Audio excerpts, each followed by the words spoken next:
But let's start at the Premier's office and get a sense of what's been happening since Jim Prentice won the leadership vote last weekend with 77% of the PC vote.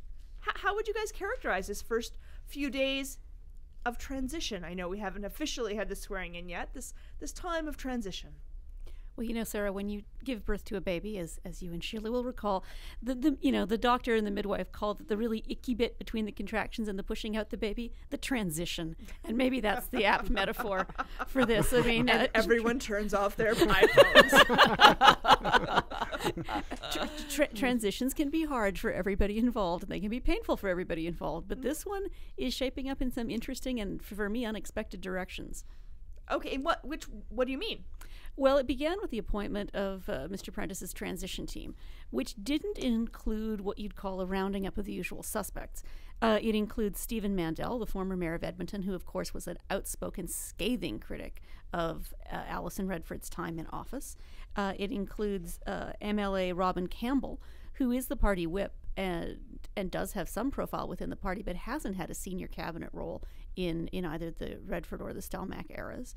Oil executive Tim Hearn from Calgary, so perhaps that's not a wholly unexpected appointment.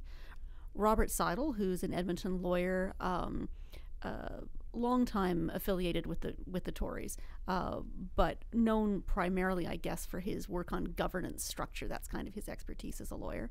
And then Calgary businesswoman Sarah Race, who used to be with TransCanada, is on the board of Shoppers Drug Mart and Loblaws, and interestingly is married to a former Liberal MLA, Danny DeLongo, who was a Liberal MLA from Calgary in the 1990s.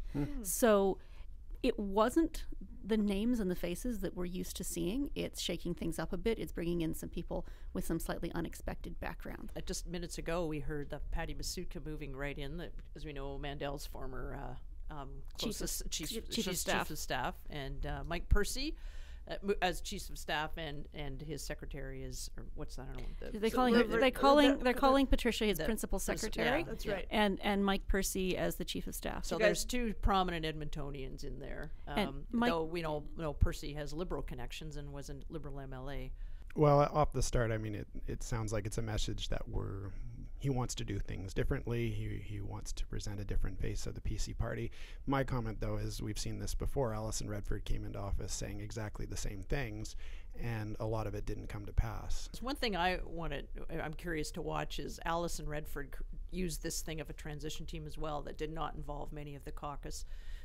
Which I find somewhat unusual. Wasn't always the way Alberta politics was done. She then parlayed that into quite a large premier's office with its own large staff, and I'm curious to see if Prentice is going to do the same. I mean, it's a kind of Harper-esque thing, right? You have the premier's or prime minister's office separate from the caucus, have their own political dynamics going on, and I'll be interested to see if Mr. Prentice goes that way as well. It kind of looks that way to me when they're bringing in a lot of outsiders.